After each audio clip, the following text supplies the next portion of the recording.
Alright, well, it's time to talk about one of my favorite video games of all time. Resident Evil 2. It was one of the games I grew up on and was a big part of my childhood. It debuted in 1998 for PlayStation and Nintendo 64, and was the follow-up to the amazing Resident Evil game from 1996 by Capcom. Anyway, so in Part 2, you can choose either Leon or Claire.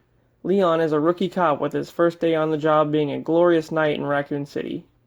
And Claire is the sister of Chris from the first game, coming to the city to track him down. There are two scenarios. Much like Part 1, the game differs depending on who you play as, but some parts are the same. The canon storyline is Claire A, Leon B, but I always played it in reverse because I like Leon a little bit more. In Claire A, she heads to the RPD and meets Marvin, a cop who's in the midst of turning into a zombie after being bitten. He gives her a keycard to unlock the doors in the main hall. After this, you discover your first BOW, the Licker. This is an iconic scene. After that, you make your way through the labyrinth of the station, finding keys to unlock doors, then going through those doors to find more keys. The first game had a medieval theme to its keys, whereas this one has card suits. There's the spade, diamond, heart, and club key. Some of them you only use once or twice. After a brutal helicopter crash, Claire finds Sherry in the office of the police chief, and they band together to escape. As they find a hidden passage in the chief's office with 3 colored blocks you collect, he appears and causes some fuckery. Apparently he's into some weird shit like taxidermy on people. Anyway, so he corners them in the basement, and we find out that he's working with Umbrella to help cover up their involvement with the outbreak. Suddenly he gets attacked by a huge creature and a thing bursts out of his chest, alien style. They make it to the sewer where Claire has to fight a mutated guy with an eyeball arm.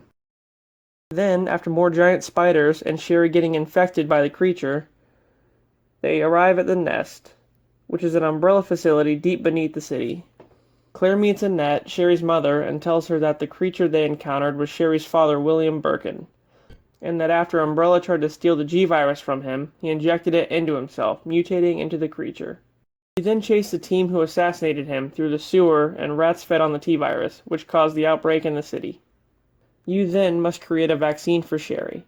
I mean, personally, I would have just left her ass, but... No, I'm just kidding, Sherry.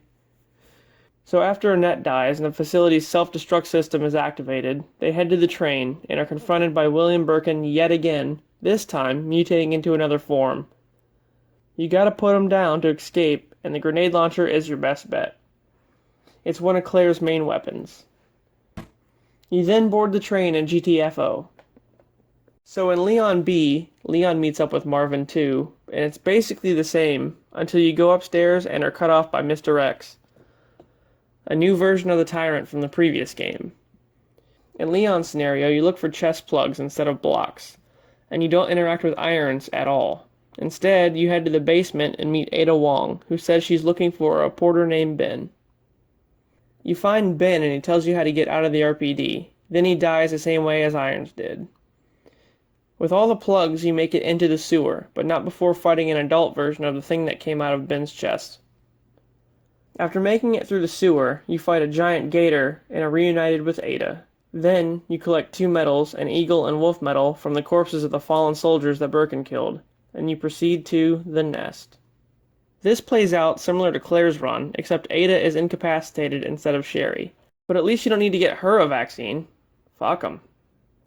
You find Annette's dead body, which isn't anywhere near where it was in Claire's story, and you pick up a vial of G-Virus off of her.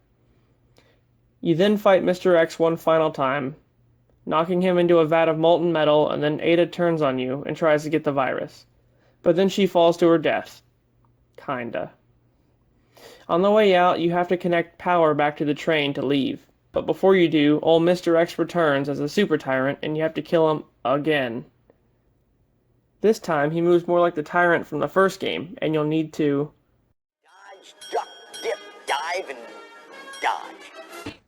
A mysterious figure who is clearly Ada drops you a rocket launcher to blow him up, because the ending is basically shot-for-shot Resident Evil 1's ending.